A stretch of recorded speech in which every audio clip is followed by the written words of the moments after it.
Afternoon. Happy Thanksgiving. Happy Thanksgiving. Let me get myself right. Good afternoon. Good afternoon. Happy Thanksgiving, family. Um, this here was yesterday. I didn't get all the details, and I was disappointed in the little bit that I had. But today, I've got everything here for y'all. So, with that being said, let's get it. And shout out to ABC News. Trying to get additional information. We should expect a briefing within the next hour or two after they get the scene, under control. And first and foremost, make sure that those injured are getting the appropriate medical attention. Of course, and we're going to continue to work details. If you don't mind, Pierre, make whatever calls, texts, emails you can to get more information so we can continue to confirm what we're hearing right now. I want to bring in our contributor and former FBI agent, Brad Garrett, along with you too, Pierre, as we are looking at live pictures right now. Just to set the scene, if you're just tuning in, it's pretty remarkable that we are so up close to these pictures. This is literally 2 weeks, two blocks away from where our bureau is here at ABC News. Our photographer, Chris Plater, happened to be here along with our Jay O'Brien. They were able to run down the block, so that's why we're getting these live pictures. Chris is there on the scene as this is an active situation. You can see the DC police responding. You see the number of National Guardsmen on the street because what happened, I actually got a text message from my nephew who was en route here to visit our news program today saying we see people fleeing, something's going on, it looks like a possible shooting, and now here we are with these live pictures, as you can see at Connecticut, and I think it's I Street there, not far from the Farragut West Metro Station where the shooting took place. You just heard our Pierre Thomas that the suspect is down. One National Guardsman has been injured. Chris, our photographer who's shooting these live pictures for right now, saw EMS working on at least two individuals. What he believed definitely was one of those National Guardsmen. We do not know the condition of any of the individuals who have been shot. We're still working that information. But Brad, I just want to bring you in as we continue to look at these live pictures. We know the ATF is responding to the shooting. We see DC police. We see EMS there on the scene. I mean, this would just be tragic after Very the President of the tragic. United States called for 2,400 National Guardsmen to walk the streets here of DC, to walk this area, to make things safer when he was concerned about crime. And now this is exactly the thing that we were afraid of. And that. But here's the question I have. Why do you need National Guard when you have DC Metro Police and Capitol Police and State Park Police in DC? There should be, there should, oh Lord, excuse me. There should be no need for a National Guard in any way, shape, form, and or fashion. So what is you talking about? Let's get back into this, please. Get back into it. That was members of the National Guard being shot. Brad, tell me now, as a former FBI agent, what's going on with regard to the investigation and what's taking place at this point? So the real key is this a lone shooter? They're talking about someone being down. Is he or she the only person involved? You want to quickly ID them. You're going to want to review CCTV that probably captured, if not most, or perhaps all of this shooting, to give you some insight to what you're dealing with. Is it a lone person? Fine. Then you reduce the immediacy that there's someone else out there that either was involved in this shooting or moving on potentially to shoot somebody else. The unfortunate thing here about the National Guard is that they're in a difficult position because they're really not law enforcement, but they're a target because they're in uniform. And typically when you see these types of shootings, it's because of what they represent to the shooter. They can go everything from mental health challenges to problems in the military, or they just don't like the National Guard in DC or any place else perhaps.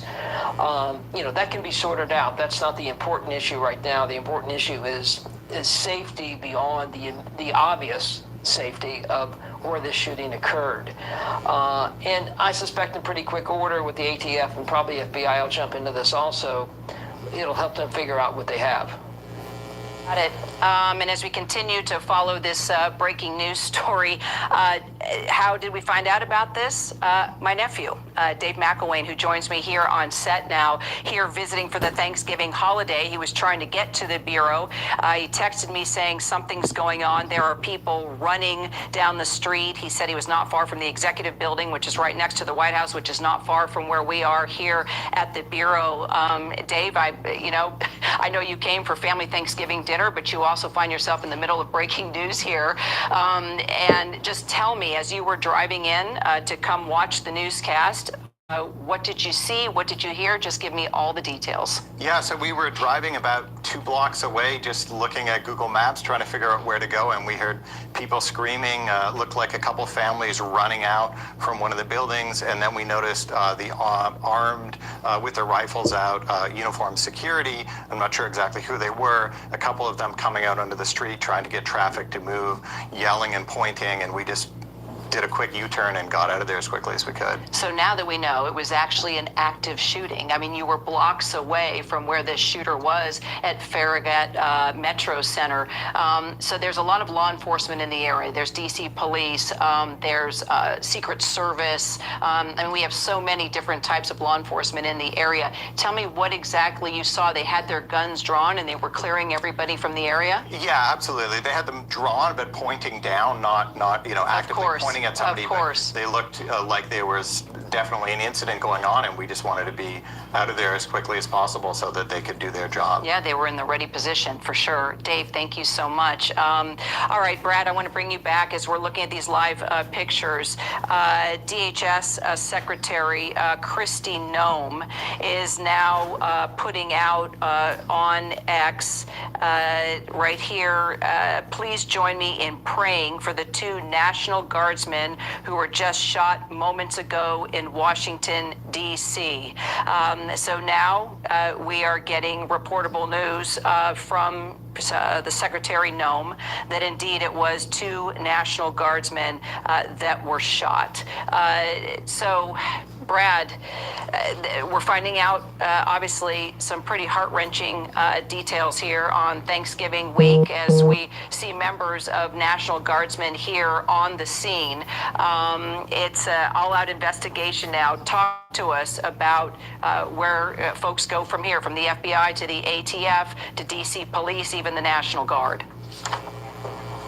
So clearly the key is maybe less motive and more about safety, as I mentioned a few minutes ago. And so that's going to be the real focus. The other is obviously the idea that you would shoot somebody in uniform in the National Guard. Could that spread? Could that give other people ideas? It's going to cause, I believe, the National Guard to sort of regroup how they're deployed. They may well deploy in bigger groups if they're armed, or if some of them are armed. This is an ABC News special report. And good afternoon, everyone. I'm Kira Phillips. We're coming on the air with reports now of 2 National Guard members that have been shot in downtown Washington, D.C., not far from the White House. Both members were in uniform, police and ATF on the scene. A police official telling us that a suspect is down. President Trump deploying the National Guard in August, as you may remember, was part of his effort to crack down on violent crime. Violent crime, as we're seeing play out right now on the streets of D.C. Let's get right to our Jay O'Brien. He's there at the scene. Jay, set the picture, set the scene for us. Tell us what you know, and we actually see the scene behind you where police are actively working. Yeah, Kira, a chaotic and tragic scene here. As you can see, more law enforcement arriving. The scene seems to be congregated around the Farragut West Metro Station, there at the end of the block, just beyond that fire truck. We have seen National Guard in recent months stage at these metro stations as part of a larger public safety operation. And as you can see, we see a number of National Guardsmen who have also arrived here. In fact, our bureau is just a few blocks away. As we were running here to this scene to cover the story, we were running behind members of the National Guard who were sprinting here on their cell phones, trying to get a sense of what was going on. We saw one apparent victim, someone in National Guard fatigues, being worked on by EMS and other law enforcement. We saw at least one of them at the entrance of the metro station, and then we saw another of those loaded into an ambulance, which sped off here with a police escort. Obviously, not much information coming out of the scene. Law enforcement now say they have it locked down, but chaotic here. Another thing we witnessed as we arrived is EMS sprinting to that metro station here. Now this scene has transitioned to be one of an investigation. We've seen federal agents arrive. We've seen tactical units with the Secret Service here, as well as DC Fire, and of course, those fellow National Guardsmen who are here now watching and looking on as this tragic scene unfolds, Kira. Okay, and I'm continuing to get in new details now, Jay. First of all, this is just heartbreaking. It's Thanksgiving week. This is exactly why the President of the United States put National Guards, men and women, on the streets, specifically in this area, because of violent crime he wanted to see an end to. And now we are reporting that a suspect is down after shooting two members of the National Guard. They were here not far from our bureau, our ABC News Bureau here in D.C. We're located at DeSales in Connecticut. This is 17th Street and I, if you know it, not far from the White House, only a couple of blocks. You can see all the agencies on the scene, from the ATF to D.C. Fire, rescue crews carrying out CPR, and obviously members of the National Guard and police. A statement coming from the White House now. White House Press Secretary Caroline Leavitt saying the White House is aware and actively monitoring this tragic situation. The president has been briefed. Secretary Kristi Noem, DHS Secretary, saying, please join me in praying for the two National Guardsmen who were just shot moments ago in Washington, D.C. Let's get straight to our Chief Justice correspondent, Pierre Thomas. Pierre, can you tell us anything about the conditions of those two members of the National Guard that have been shot? Again, we're still awaiting information. Law enforcement officials wanted to first secure the scene, get the victims to medical treatment as soon as possible. Initially, D.C. police were giving guidance that at least one National Guardsman was shot. We've now heard from a second D.C. police official who said two were injured. That official also confirming that the suspect is in custody, with another D.C. police official telling me that the suspect was down. I don't know if that suspect was injured or how badly. D.C. police are getting assistance from Secret Service, other federal agencies to secure the scene. And obviously, what I was told is that at 2:20 p.m., there was an active shooter incident at the entrance of that metro stop. Apparently, the National Guard was there. It's unclear if it was a robbery. It's unclear if they were targeted. Again, a lot of information officials are trying to glean to get specifics, but obviously the main priority was getting assistance to the victims who were injured. Crime in D.C. had been going down in recent months, but suffice it to say, gun violence in this country is chronic. And so even when there is improvement, there are always people, unfortunately, who have weapons and are willing to use them. This is a situation, obviously, because of the location near the White House.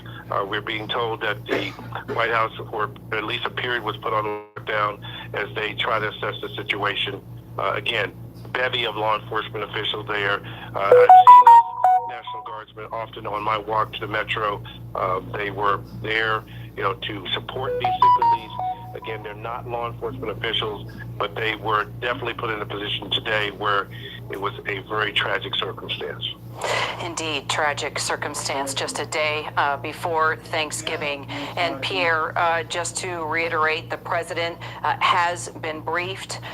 We have heard from White House Press Secretary Caroline Leavitt that not only has the president been briefed, but also that the White House is on lockdown. Also, DHS Secretary Kristi Noem saying, please join me in praying for the two National Guardsmen who were just shot moments ago in Washington, D.C.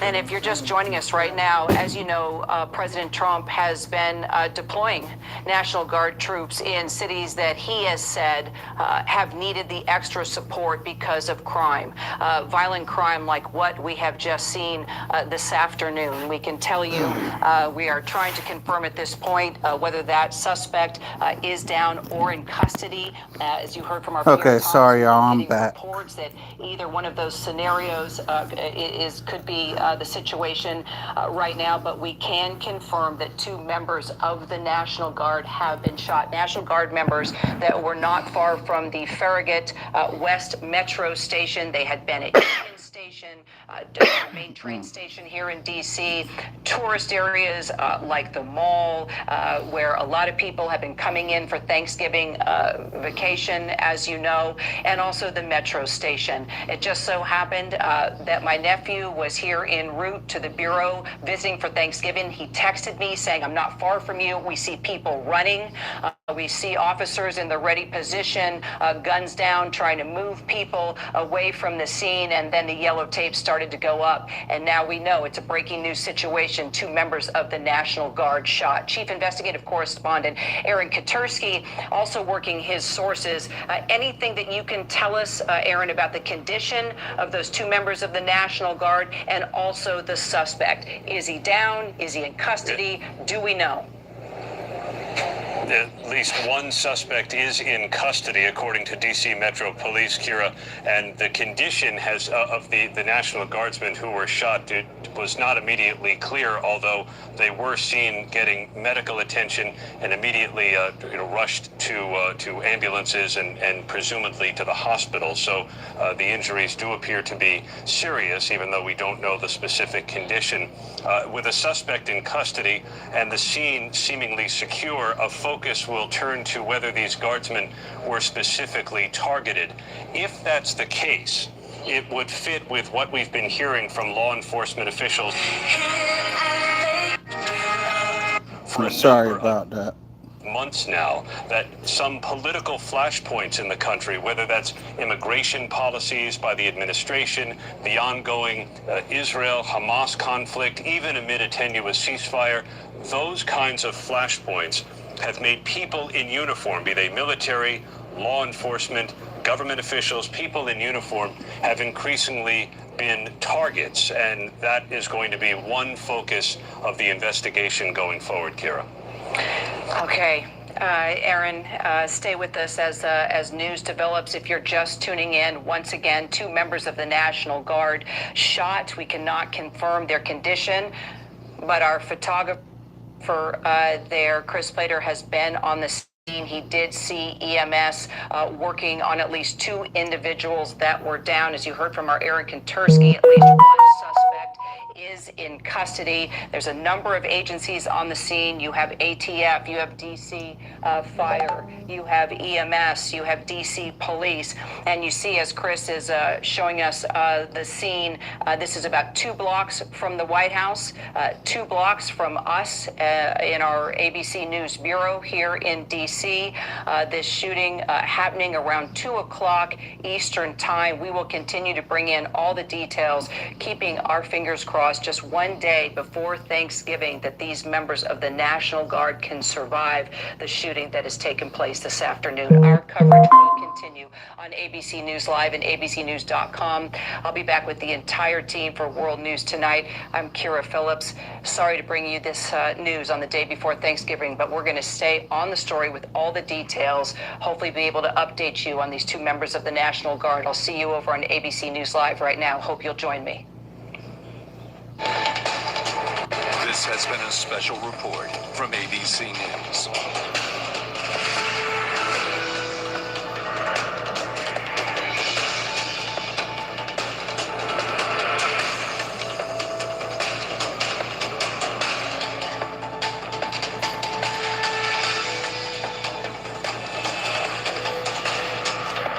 And good afternoon, everyone. and I'm Kira Phillips. We continue our breaking news coverage now here on ABC News Live. We can tell you, sadly, that this afternoon that 2 members of the National Guard have been shot here in downtown Washington, D.C.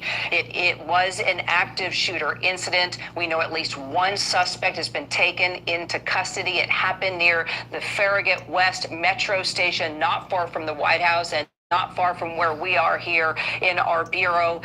We've been seeing a lot of members of the National Guard present on the scene. You'll remember that President Trump initiated his federal takeover.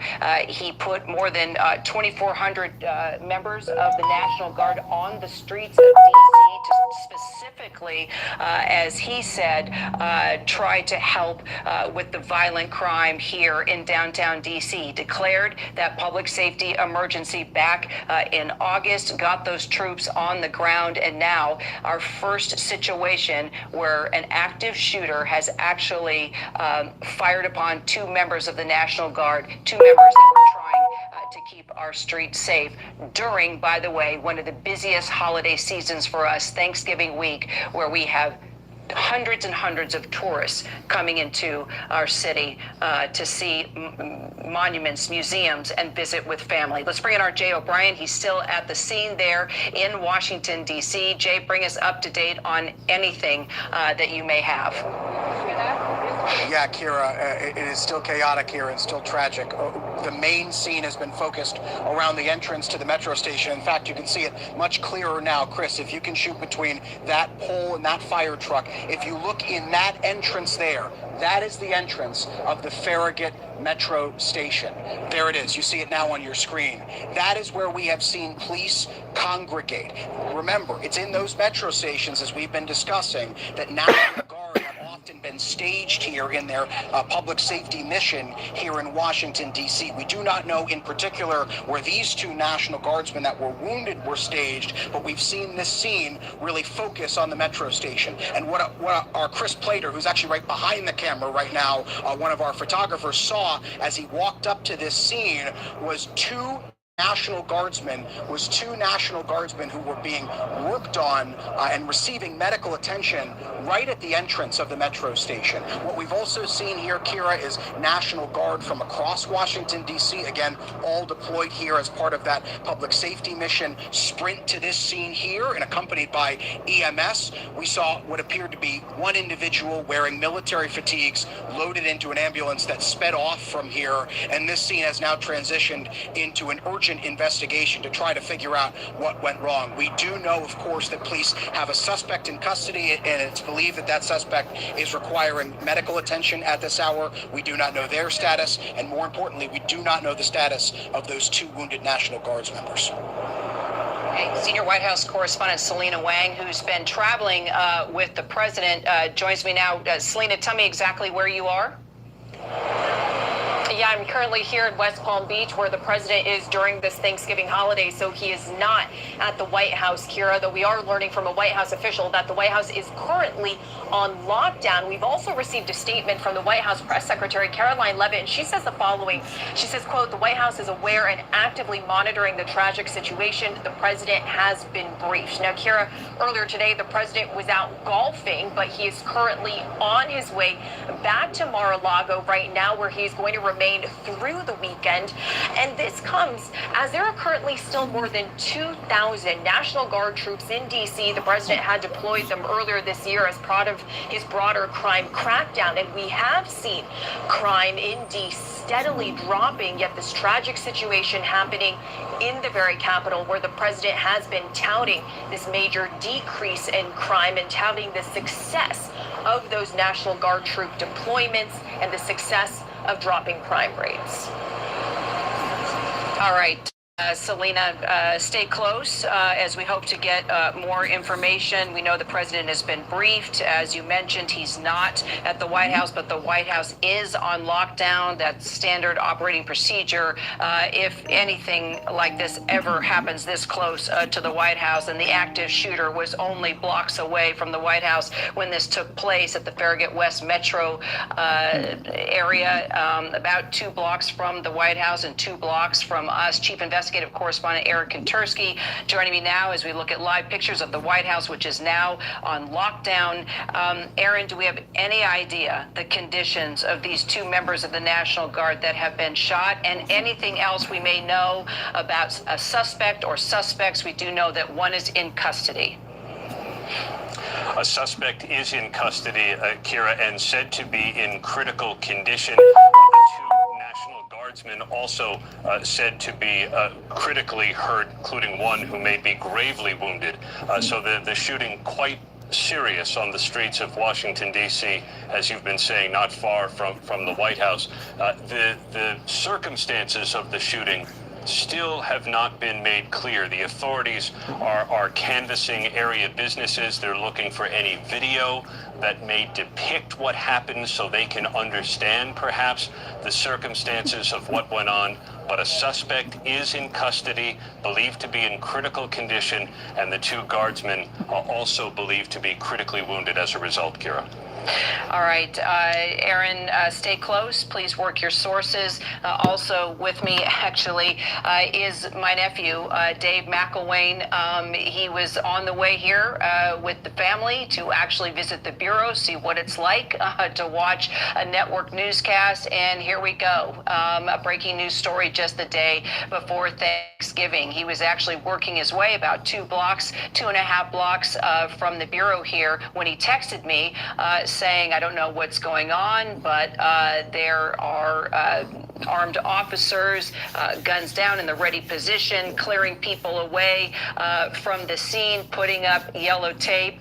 Dave, I'm just going to bring you right in, and welcome to D.C. I'm glad that the family is here. I'm glad that you're safe. You were not far from the Bureau when this happened. When you texted me, tell me exactly what you saw and what you guys had to do. Yeah, it was really surreal to see something like this in person. We heard people screaming. We saw people running really quickly from a building. We saw uniformed, military uniform personnel coming out onto the street, yelling and pointing and trying to get people to clear the area.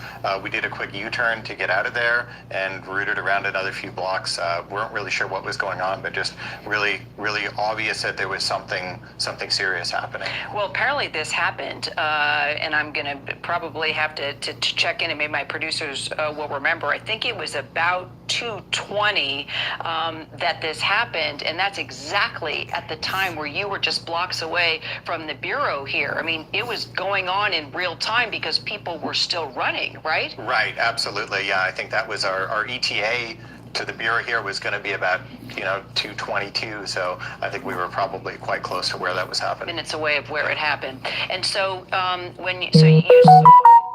military personnel, that they were the ones directing folks away? Yeah, certainly one of them had exited one of the security booths with his rifle, so that certainly military uniform. I don't know enough to distinguish who's who in D.C. But. Of course, I know we have a lot of various military and law enforcement on the streets. Dave, thank you so much. Stay close if you don't mind. I want to bring in our Jay O'Brien, who's there on the scene. You have some other witnesses, I am told. Jay, I know our photographer, Chris Plater, Jay, was there on the scene getting pictures even of those National Guard members on the ground getting worked on by EMS. Let me know if we can talk to him. Tell me who you've been talking to. Who's with you, Jay?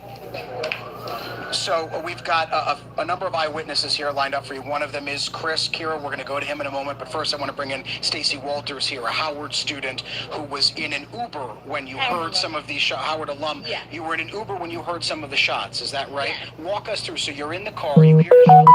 I was in the Uber, I heard boom, boom, twice. I was looking at my cell phone, and the Uber driver said, "Why are all these people running?" So then I looked out the window, and it was little children. They looked probably about 5 years old on both sides of the street running, and adults. And whoever was supervising the children said, "Go, go, run, run." Then I heard someone yell, "Help, help," in the direction of the shooting. But I didn't see who yelled help. I don't know if it was the individual who was shot or someone yelling for help for the individual. We're on 17th Street Northwest. So I knew I wanted to research Slater. So I asked the Uber driver, "What's the cross street?" But he didn't know. And I was just at lunch going to go to the dry cleaners. And then the guards. I don't know if they're guards, Secret Service, but their uniform that definitely looked government level said you have to turn around. You have to turn around, and that was around 2:15 p.m. Stacey, compared to where we are now, right, using this as our place, where were you approximately when you heard these shots? That's the thing. I never paid attention. We were turning on to 17th Street. Okay.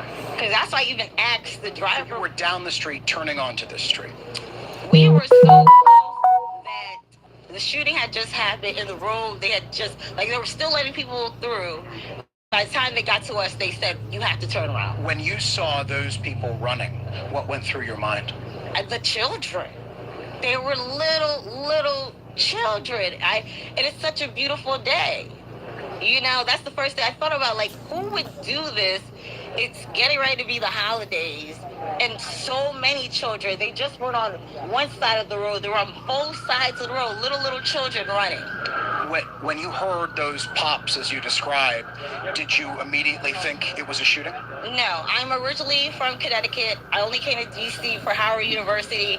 I'm from the suburbs. Like, I've never been so close to anything like this. I didn't even know there were gunshots. All I know, I heard boom, boom, 2 times. Stacey Walters, thank you so much for your time. I really appreciate it. Kira, if you will indulge me here, I'm also going to bring in Chris Plater, who's been behind the camera for all of this coverage here. It was Chris Plater who was walking back to work at our ABC Bureau, which is just a few blocks away, who heard that gunfire, and then he saw what appears to be those National Guards members wounded lying there on the ground. I want to bring Chris in here as he steps around the camera. And Chris, you've been with us for the entire day. It was you who called this in to our bureau. What did you see at first? What did you hear? Okay, so it's what I heard first, and what I heard were, you know, like pop, pop, pop. You know, it could have been a steel plate or something. There's a lot of construction and things going around, so I just thought that maybe it was some plates going on, or something like that. But then, boom, boom, boom, and so I'm starting to hear these big guns. I'm like, okay, this is something's going on. So people at first were a little shocked. It was just like, is that construction? And so some people kind of jogged a little bit. And then when those big booms started happening, people started crying out like, yo, this is a little bit serious. This is shooting. There's something bad going on here. So immediately I went forward to see what was going on. And as you see in the video, I see 2 National Guard members down. And people are working on them. Providing first aid. There was, some police officers that came a little later. It was kind of strange because it seemed like it took like 25 to 35 seconds for any police to respond. When you think about where we are, the White House, so close.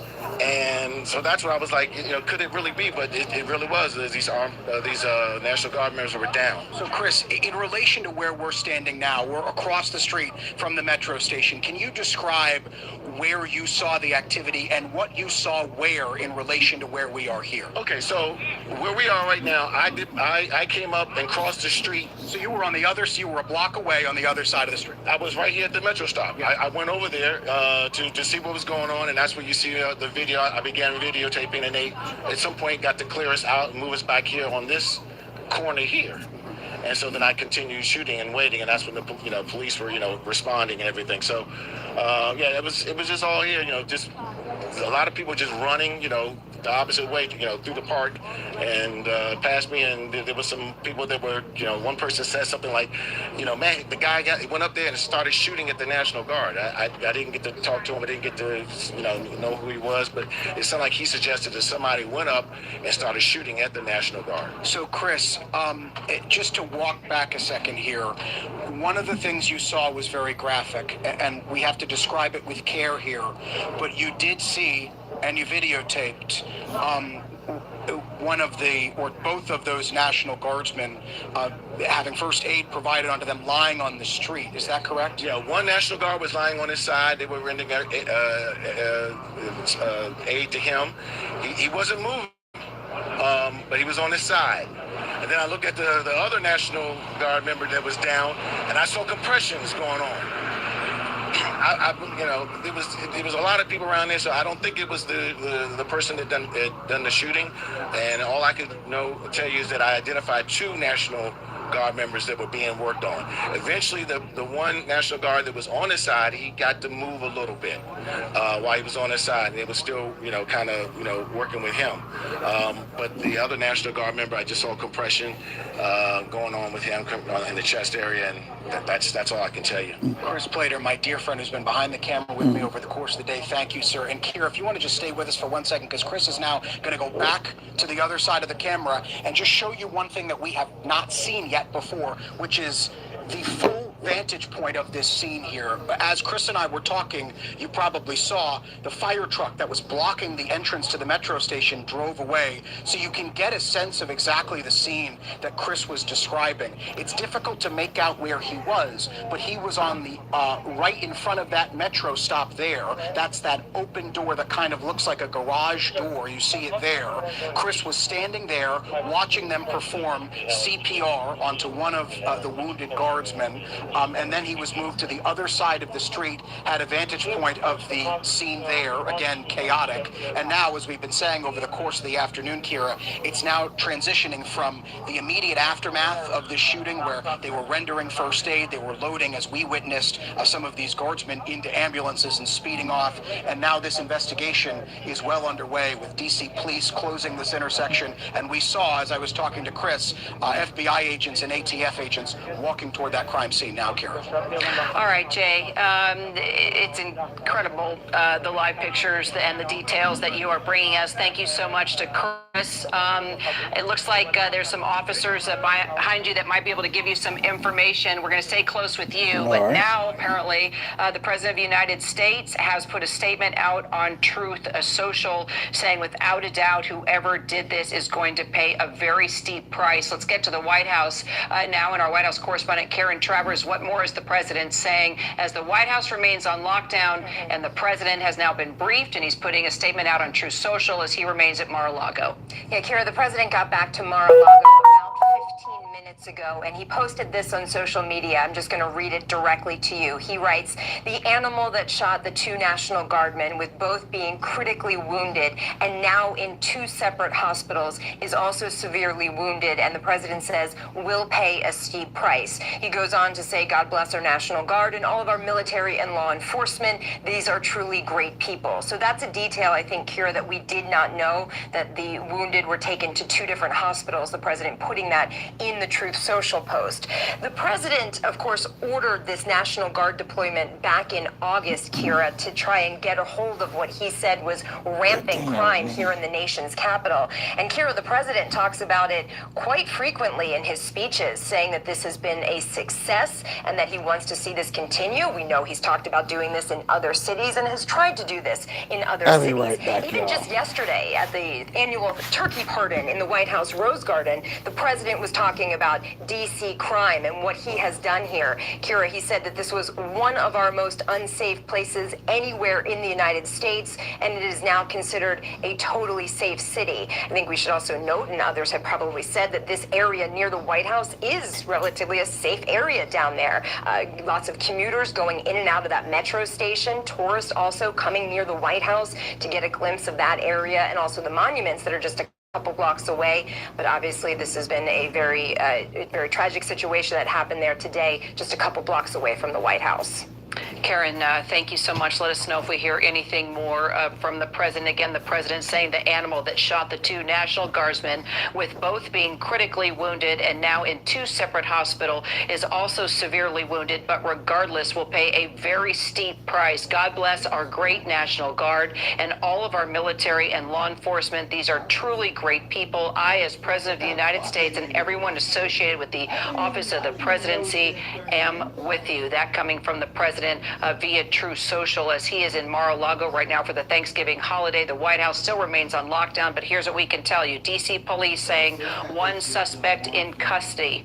A law enforcement source telling us also that they're the two injured guard members. One is a female, one is a male, and just like the president just said, both in critical condition. And now we're learning from the governor of West Virginia, both of those members of the National Guard that have been shot are from West Virginia.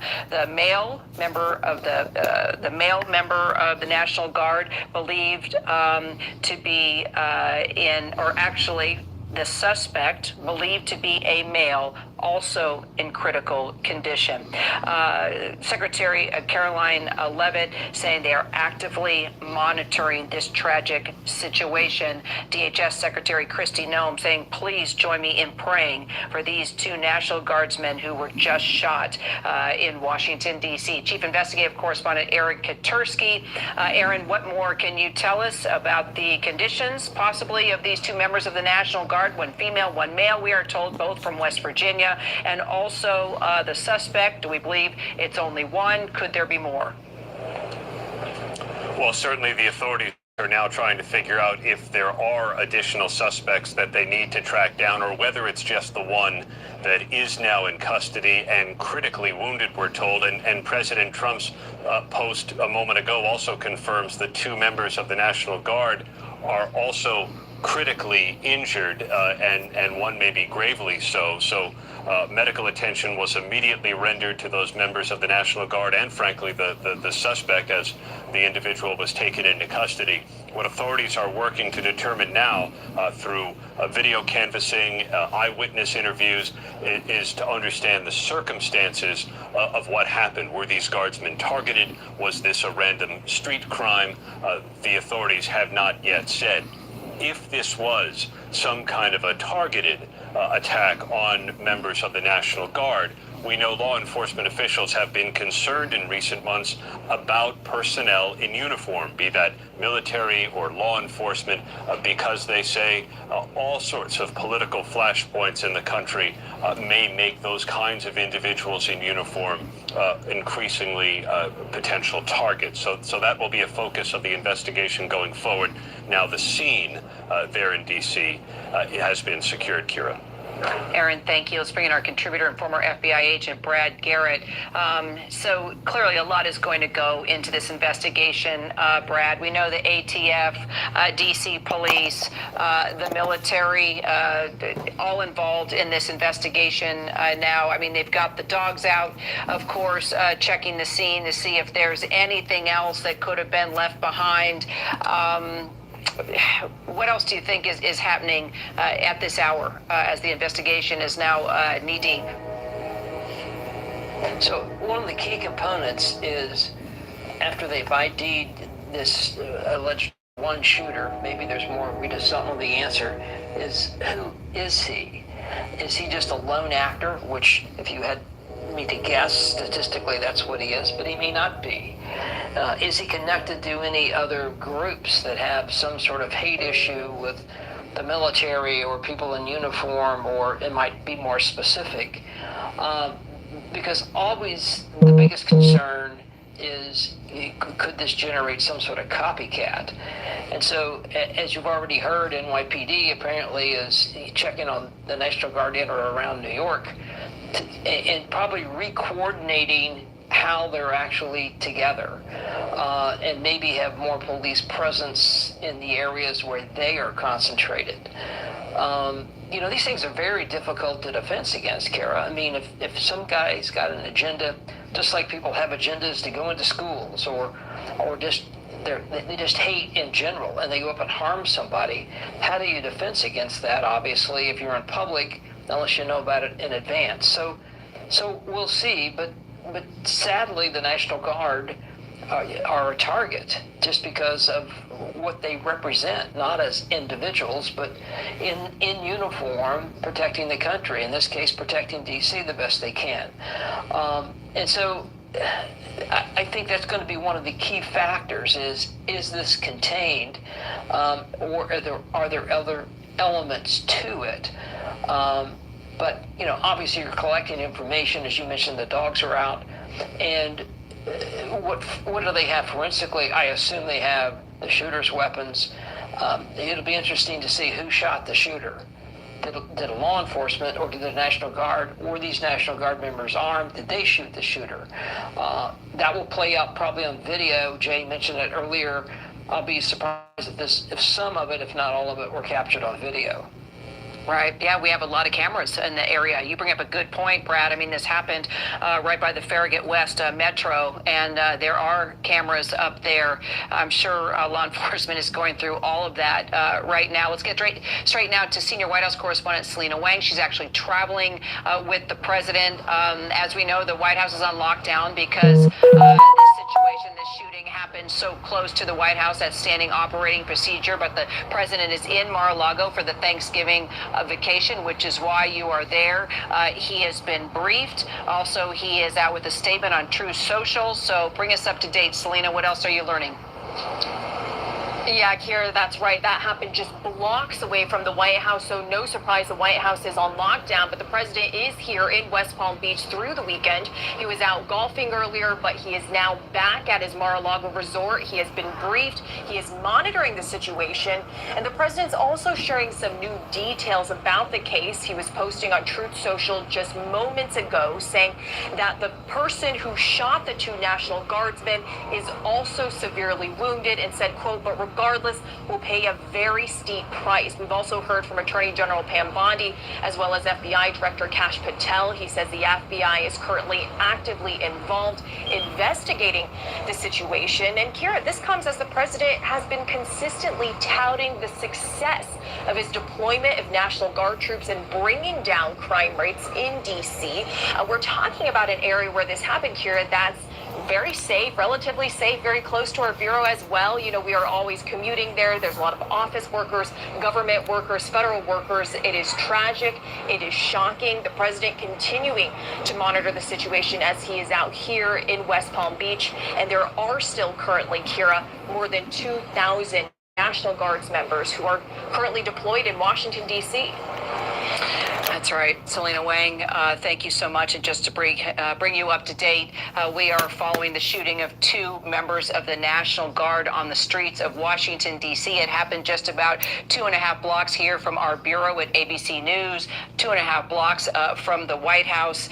D.C. police saying one suspect is in custody. Also, those two members of the National Guard from West Virginia, one female, one male, both in critical condition. Also, the suspect in custody, a male also believed to be in critical condition. The White House on lockdown, the president now in Mar-a-Lago for the Thanksgiving vacation, saying on True Social, the animal that shot the two National Guardsmen are both critically wounded, now in two separate hospitals. Also severely wounded is the suspect, but regardless, he will pay a very steep price. God bless our great National Guard and all of the military and law enforcement. These are truly great people. I, as President of the United States, and everyone associated with the Office of the Presidency, am with you. From Secretary Kristi Noem, DHS Secretary, please join me in praying for the two National Guardsmen who were shot moments ago in Washington, D.C. She released that not long after the shooting, about 2:20 Eastern Time. Also, we heard from White House Press Secretary Carolyn Leavitt saying that the White House is aware and monitoring this tragic situation. We also are hearing that the FBI is on the scene. That's according to FBI Director Kash Patel. So you've got FBI, ATF, DC Police, DC Fire, Secret Service, basically every form of law enforcement, including members of the National Guard and military here on the scene as you're looking at these live pictures in downtown DC where this shooting took place. Our photographer, Chris Plater, was actually out on assignment not far from here. He heard the shots ring out. He thought it was possibly construction, and then realized what was going down, seeing people fleeing and hearing the pop, pop, pop, and knew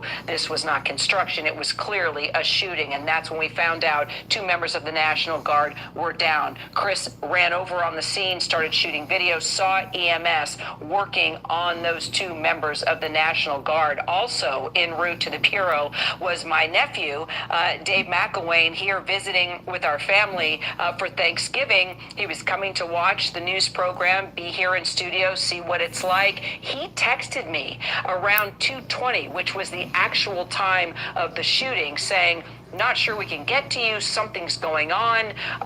Military is on the streets, guns down in ready position, directing everybody away from the scene. We're going to work our way around and hopefully get to you. Well, it turns out my nephew actually was just moments away from witnessing that shooting that took place from where he had to turn off to get to the Bureau. Dave, I just want to bring you in on this. I know this is not exactly the Thanksgiving vacation you were thinking you were going to get, but we appreciate the fact that you let us know that this was going on while I was on the air.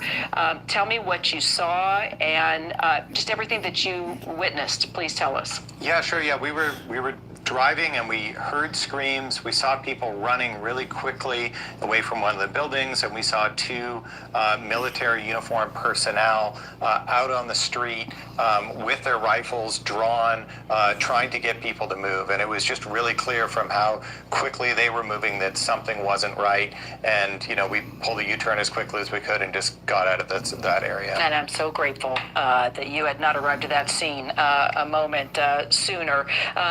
Stay with me. We are going to take it now to the Vice President of the United States. J.D. Vance is actually in Kentucky at Fort Campbell. He is going to step up to the mic and speak now. He's also been briefed. He was actually there serving Thanksgiving dinner with the troops. Kid Rock also with him and was performing. So now we're hoping to hear what the president has to say about those members of the National Guard that have been shot. Let's go ahead and listen to J.D. Vance, Vice President at Fort Campbell, Kentucky.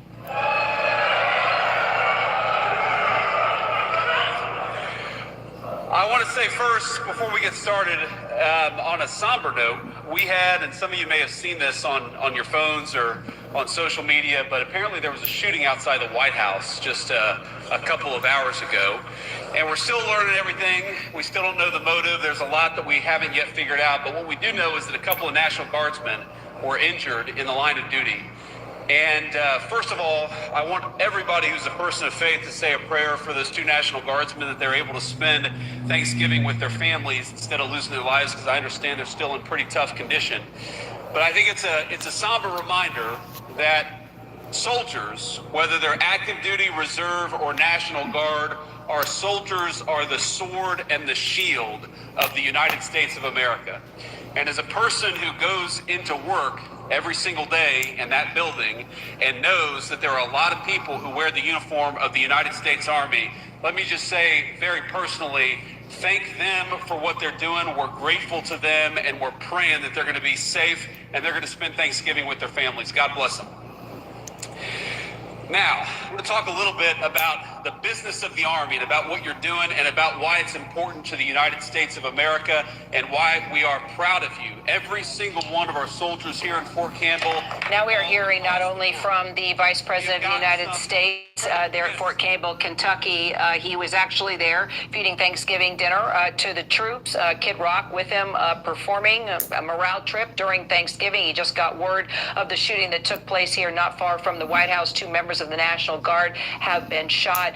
We are maintaining critical condition right now on the condition of both that male and female member of the National Guard.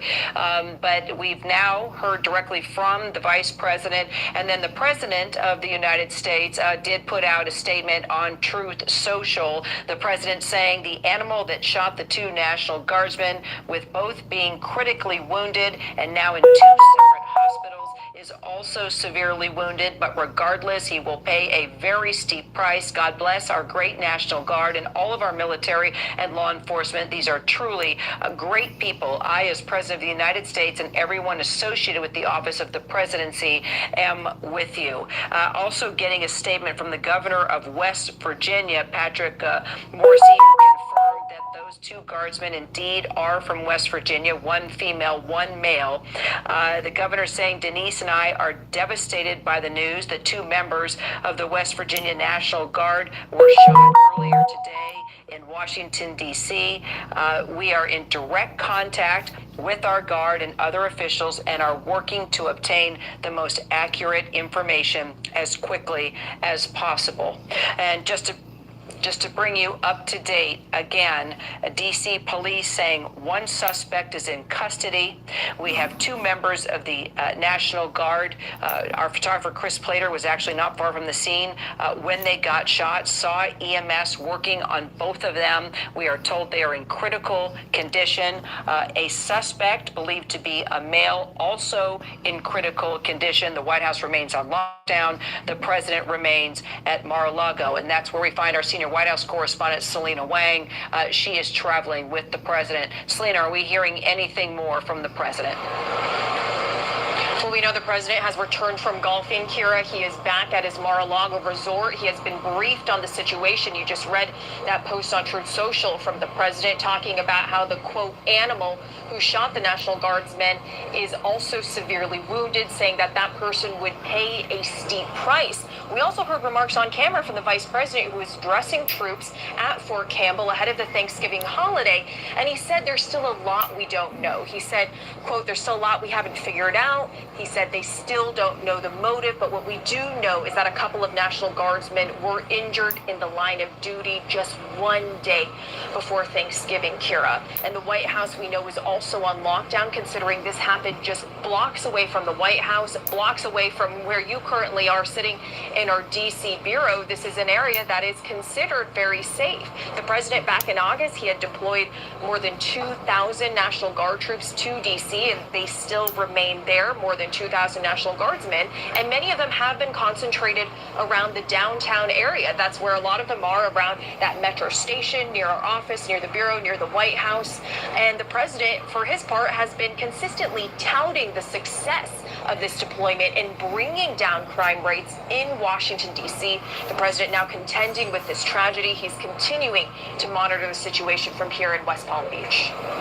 All right, and Selena, we've been covering this story since August, and there was a lot of controversy at first when the president announced this federal takeover and put around 2,000 members of the National Guard on the streets of D.C. Okay, we are getting some sad news right now, Selena. Apparently, the governor of West Virginia is saying that those 2 members of the National Guard that were shot have died. We're getting this from the governor now. It is with great sorrow that we can confirm both members of the West Virginia National Guard who were shot earlier today in Washington, D.C. have passed away from their injuries. These brave West Virginians lost their lives in the service of their country. We are in ongoing contact with federal officials as the investigation continues. Our entire state grieves with their families, their loved ones, and the Guard community.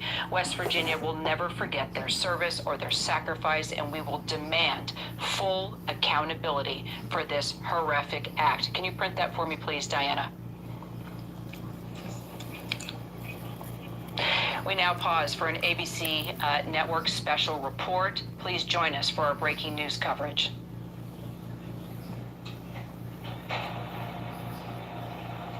Yes, I got you. This is an ABC News special report. And good afternoon, everyone. I'm Kira Phillips. We are coming back on the air because the White House now says that those 2 National Guard members that were shot here in Washington, D.C. have died. The shooting happening just a short time ago, about a block from the White House and also not far from us here at the ABC News Bureau. Those Guard members from West Virginia, they were deployed by President Trump. It was part of his effort to crack down on violent crime in the city. Police saying the suspect was shot and wounded. That suspect now under arrest. President Trump responding as well, praising the National Guard and saying that that suspect, quote, will pay a very steep price.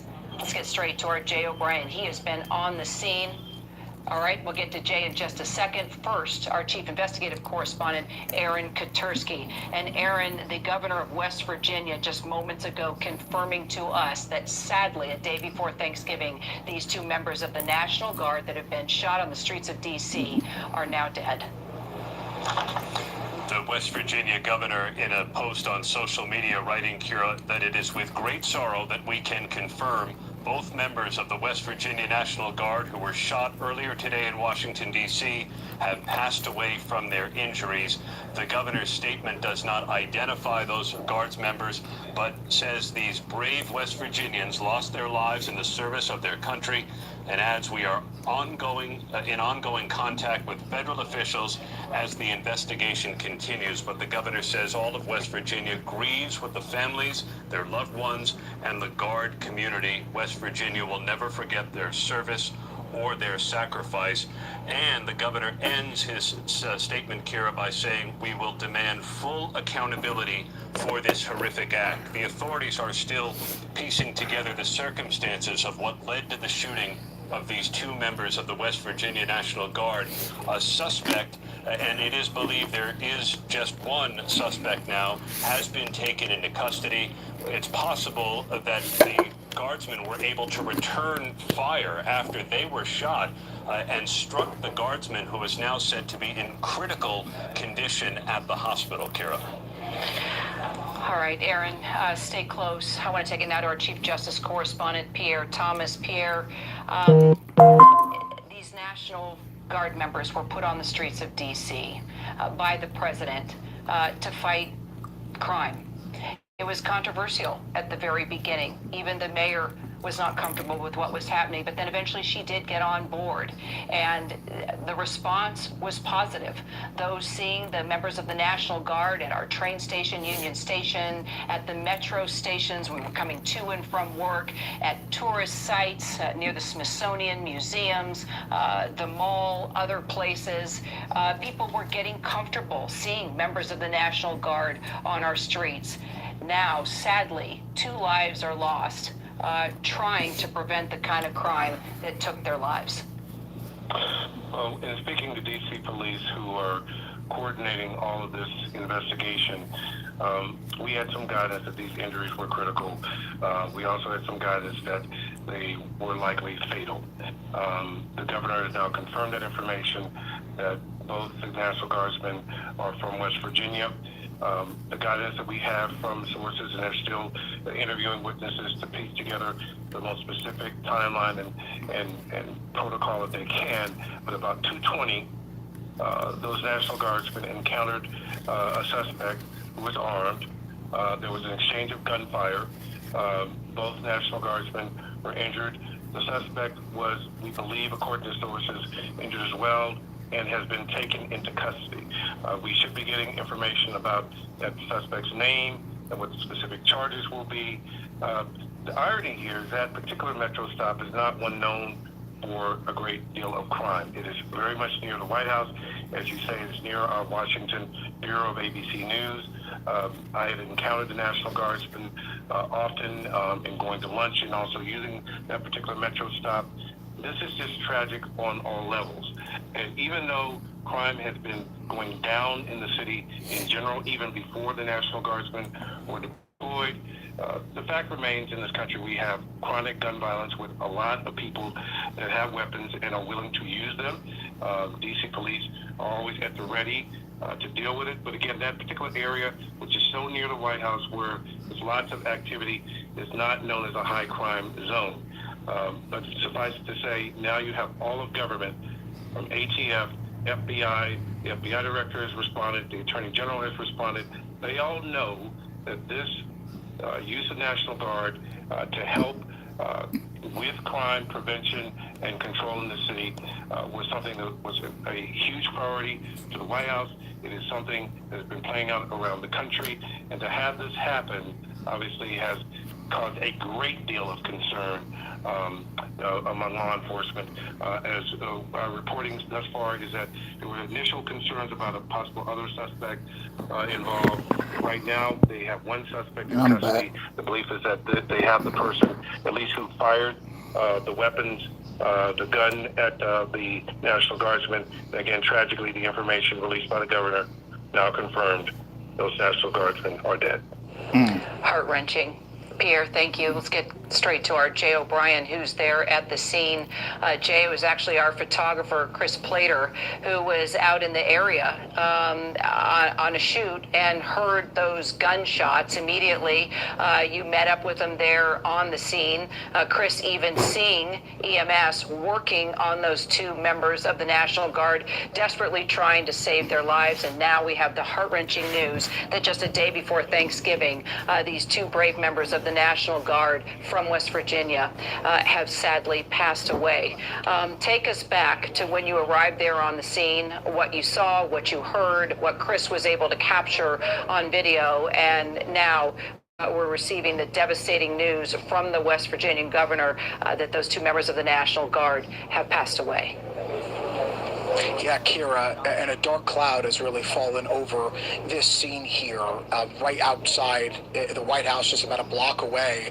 I want to show you exactly the scene that we've witnessed now. We've been pushed back a little bit since last we spoke, but you can see the massive federal law enforcement presence there as investigators across the federal government and local law enforcement continue to go through this scene. And it's tough to see. I'm going to have Chris, our photographer, who, as you said, was an eyewitness to all of this, pan as left as he can. It's difficult to make out, but over here on my left are members of the National Guard who have been here for the entirety of the afternoon, for just hours. You can't see them, but they're standing there.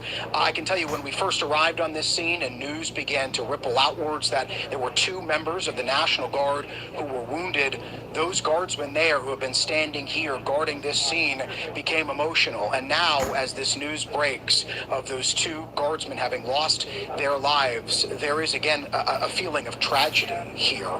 Chris Plater, our cameraman, who's on the other side of the lens of this camera right now, ran to this scene because he said he heard repeated gunshots. And when he arrived on the scene, he saw one of those guardsmen down, receiving medical attention. We saw compressions. He says he saw compressions being done on one. The other was receiving another kind of medical attention. When I ultimately got to this scene, right as I ran up, I saw one of those guardsmen being loaded into an ambulance, and that ambulance sped off. And there was a sense of a chaos here. EMS were sprinting here. I was running to this scene behind at least three other guardsmen who were sprinting here as well on their cell phones, trying to get a sense of what has happened. And now, of course, this news, this chaotic scene turning to tragedy, also turning to an ongoing investigation here as this scene continues to be processed to try to figure out exactly what transpired here. Yeah, well, what transpired is a devastating and sad situation. Just a day before Thanksgiving, two members of our National Guard shot and killed here on the streets of D.C., just a couple blocks away from our ABC News Bureau, just a couple blocks away from the White House. We can tell you they are from West Virginia, one male, one female, as you heard our Jay O'Brien say right there. He was on the scene with our photographer, Chris Plater, who saw EMS desperately trying to save their lives, working on them there at the scene at the Farragut West Metro Center, where more than likely they were patrolling, because that's what our members of the National Guard have been doing ever since the president put them on the streets of D.C. Metro stations, Union Station, our main train station, all our tourist destinations here in Washington, D.C.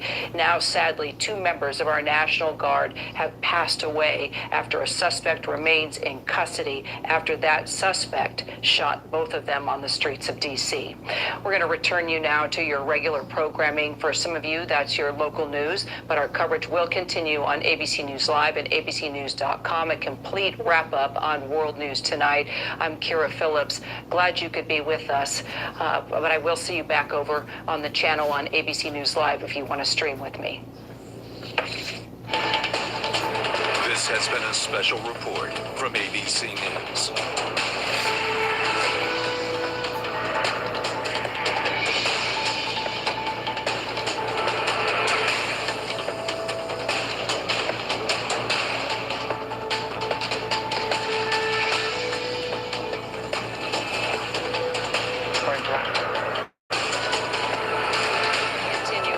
breaking coverage here on ABC News Live. I'm Kira Phillips. If you are just tuning in, we are coming back on the air with the sad news that those two members of the National Guard that were shot here on the streets of D.C. have now passed away. That word coming from the West Virginia governor, confirming to us that one male and one female serving in the National Guard, standing by at the Farragut West Metro Center, walking around that area in D.C., not far from the White House, doing their jobs, a suspect shooting them. They went down. They have now passed away. The president has been briefed. He has put out a statement on Truth Social, making it very clear that that suspect will pay a very steep price. Let's bring in our chief investigative correspondent, Aaron Katersky. Aaron, are you learning anything more about that suspect? We initially heard he was in critical condition. Do we know if he is the only suspect? And are we, by chance, learning the names of the two brave members of the National Guard that we have now lost?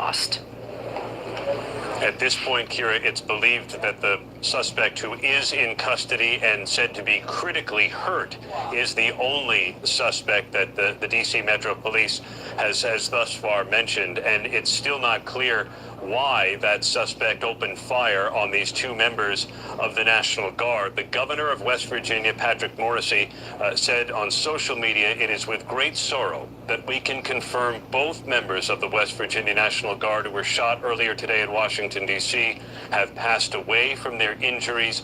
The governor calling the two members of the Guard brave West Virginians who lost their lives in service of their country.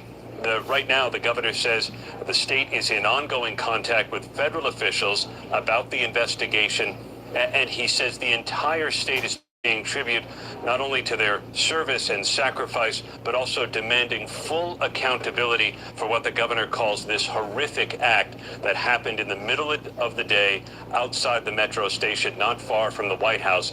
The governor says those two members of the National Guard shot and killed. It appears they were able to return fire and critically wound the suspect, who was also taken to the hospital, now in critical condition. The governor's statement, though, Kira, did not identify the members of the National Guard who were killed today in Washington, D.C.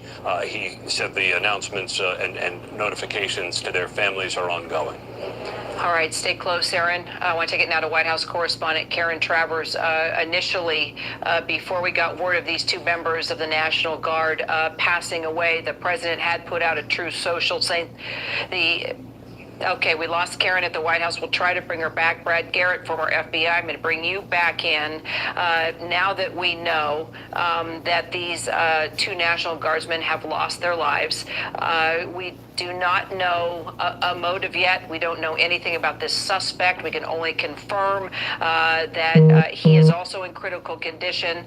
The president making very clear in Truth Social he will pay a very steep price, but a lot of moving parts here, because there could be others that were involved in this shooting. It could be this one suspect. We don't know, but we do know a lot of agencies on the scene now: FBI, National Guard, DC Police, DC Fire, just to name a few of the agencies. So kind of tell us where things go from here as we continue to monitor these live pictures of this scene, Brad, where the shooting took place.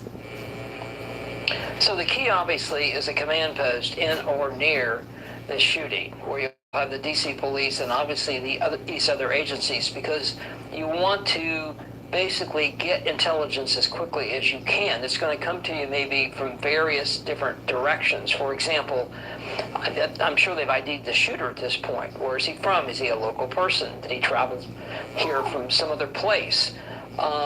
And, you know, what's his deal? What's his background? What does he say on social media, if there's anything relevant there? So they've probably already conducted interviews to pull as much information as possible to do what I would call a profile or an assessment of him. Is he a lone actor? Was he targeting these two people personally? Probably not. He targeted whatever they represent in his world, in his reality. And just the sheer fact that he just walked up, I'm going to guess at fairly close range, shoots both of them, and then apparently they shoot him. is he in fact connected to groups, associations, etc.? Are there other potential shootings planned? You know, I'm going to guess here. My guess is that wouldn't be, that's just too direct. Could it be that this could generate copycats? Because we clearly have the National Guard in a number of cities. Sadly, the answer to that is possibly. And so they're going to have to take a look at that. But pulling information together as quickly as you can, disseminating it, and keeping everybody informed as to what's going on is part of the moving parts. You're right, it's like spokes on a wheel. You have the DC police doing things, the FBI, the ATF, even the National Guard doing information and pulling intel in and feeding it to this command post. So my guess is, in fairly short order, you and I may not know, but certainly law enforcement may well know what they have here.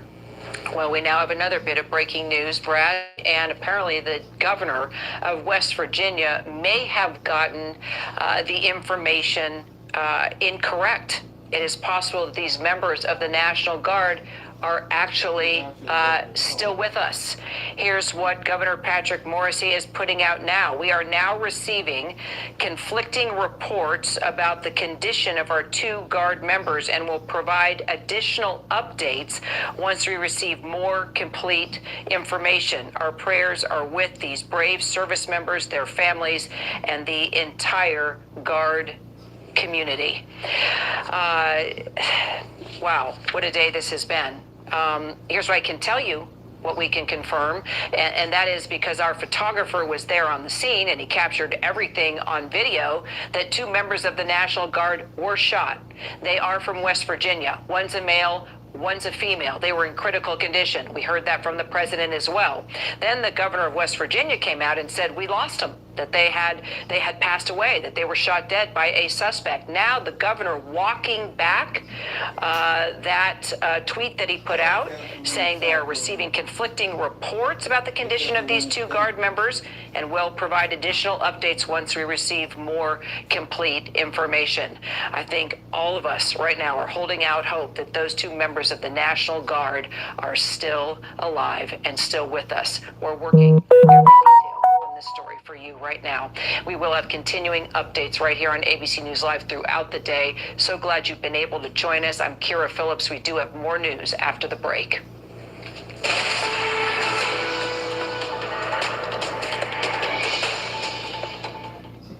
All across America. Good morning. Hello. Wherever we are. Welcome. It's good to be home. It feels like home. Hi. When was the last time we dropped our things and went? Woke up somewhere that we've never been. Growing up doesn't mean Good morning. How are you? At the start of the day, letting us into your home, putting the good in your morning. Man, it's good to be home.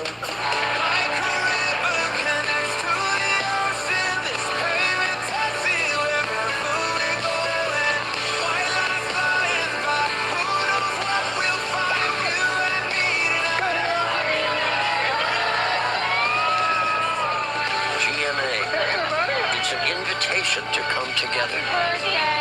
Brighten your morning. Oh, George, how are you? And the day ahead.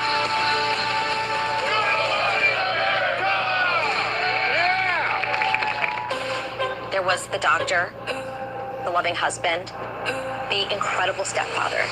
And then there's this monster. There was a bombshell. Someone found a hidden camera in the bathroom. 3,000 videos, 1,400 photos. His betrayal was terrifying. He wanted to kill my son. Once I tell the police what I have to say, he'll never get out. Betrayal under his eye. Only on Hulu. America's #1 news, ABC News, now streaming 24/7 on Disney+. Tonight, with tens of millions taking to the road and skies this Thanksgiving, know what to expect and where the problems might be as severe storms hit with a 1-2 punch. We're tracking it all. World News Tonight with David Muir is the most watched newscast in America. Flash, 100-yard dash. Need to get across town, ignore the laws. No problem. Zootopia 2 is an absolute blast. It is the vibe. And just as fun as the original. Pops and Wild? We are the dream team. Sorry, Paul. a hilarious feel-good family adventure. An outstanding sequel that's well worth the wait. Disney's Zootopia 2, rated PG, now playing only in theaters. Tuesday night. This is What Would You Do? The Holiday Special. During the holidays, there's pressure on single people. If you saw a woman being pressured to couple up, what would you do? You're the only one that's not with somebody. You're kind of turning into a loser, to be honest. You have no right to be talking to your friend like that. And what would you do if you saw a mom in need? This one's declined. Trying to buy a Christmas gift. It's Christmas. What would you do? The Holiday Edition. Tuesday night on ABC. Reporting from the fires in Ventura County, California, I'm Mo LeBlanc. Wherever the story is, we'll take you there. You're streaming ABC News Live.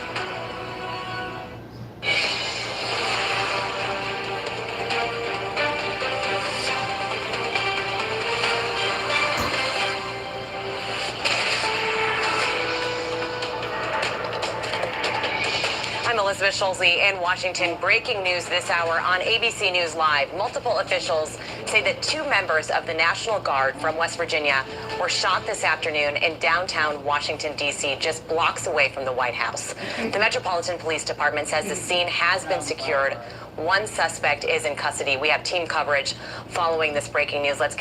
We have ABC News correspondent Jay O'Brien, who is on the scene, alongside ABC News senior Pentagon reporter Louis Martinez, ABC News contributor, former FBI agent Richard Flankel, Selena Wang from the White House, and ABC News and chief investigative correspondent Aaron Katursky, all of us following these rapid developments as they come in. Jay, I'm going to go to you first. You were there on the scene, moments there after this scene unfolded. Just talk to us about what we know right now and what we know about these victims. Well, at this hour, Elizabeth, we continue to see law enforcement processing this scene, and we're getting perhaps our best look yet at this very active crime scene. I just want to show it to you very quickly. You can see it from this vantage point a little bit. There's a wide open door there. It kind of looks like a half open garage door. That is the entrance to the Farragut West Metro Station. It's our understanding that this investigation is concentrating on that point because those 2 National Guardsmen were in and around that metro station. And the first person to actually arrive here on this scene is on the other end of this camera right now operating it. It's our Chris Plater, our photojournalist, who heard those gunshots, he tells me, and sprinted up here to see what was going on. He wasn't even sure there was shooting or construction or something of that nature. And as he arrived here, he saw 2 National Guard troops, 2 National Guardsmen laying there on the sidewalk as those around, some law enforcement, and then just some others, what appeared to be civilians in the videos that I've seen, trying to render first aid. One was getting compressions done, and then the other was laying on their side. And then as I came here, I saw one of those troops loaded in to an ambulance that sped off here with a police escort. At this hour, another thing I do want to show you very quickly, Elizabeth, and it's tough to see. I'm just going to ask some folks here to step out of the way. It's on the other side of this sign, are other members of the National Guard who have been here for the entirety of the afternoon. In fact, I was running up here to this scene from our office, which is only a few blocks away, and some of those guardsmen that you're seeing and others as well were sprinting up to this scene in front of me on their cell phones, trying to figure out what was going on. And they have now been here over the course of the last few hours to not just stand at attention and guard this scene, but also actively trying to get some information about what has happened to their fellow service members. There was chaos here, Elizabeth, just an hour or so ago when those shots rang out. Our photographer, Chris Plater, who was here on the scene, tells me that there were people sprinting through this park. Another eyewitness tells me she saw young children and their parents and their caregivers sprinting through this park trying to get to cover. It has now calmed here. This investigation, though, proceeds, and you can see just how heavy the police presence is here behind me as they continue to process this scene, Elizabeth. And of course, understandable that you would be seeing those National Guard members stationed there. So much concern this happening just the day before Thanksgiving. Jay, we do know that the suspect in this shooting is in custody. That's right, Elizabeth. It's our understanding, according to law enforcement sources, that the suspect is not just in custody, but sources tell us was wounded in this and was loaded into an ambulance. I did not see that suspect loaded onto the ambulance, but sources tell those of us, some of our colleagues at ABC, that as of right now, they believe there is only one suspect. That suspect is in custody and is receiving medical attention, Elizabeth. Let's bring in our ABC News Chief Global Affairs correspondent, Martha Raddatz. Martha, I know you were walking through that scene just there. I was, Elizabeth. As you know, it's about 2 or 3 blocks from here in our bureau, and walked down as soon as I got in, and you could see other National Guardsmen gathered there around the area. These are guardsmen, as you also know, Elizabeth, we see every day, and we don't know which ones were shot. But these are people we see every day. And this is not a high crime area. This is an area, there's a beautiful park in the middle of it, a beautiful square there where people walk around and have lunch. That was near a metro station, as we know. But I think it's important to remember who the National Guard is. These are citizen soldiers. Those 2 guards and women who were shot today have regular jobs back in West Virginia. They do this, they volunteer, they are volunteers for the National Guard. And I have to say, as I walk around and the Guard is outside of Starbucks, people are very nice to them. And thank you. I heard an occasional person say, "What are you doing here?" And the Guardsman just smiled and kept walking. So they are a regular presence for the last couple of months in our neighborhood here. But it's really important to remember they are citizen soldiers who have volunteered for this duty. Such an important reminder. People with regular jobs, regular lives back at home. Martha, this is a big presence of the National Guard that we've seen here in D.C. for several months now. More than 2,000 National Guard members have been here stationed in this area.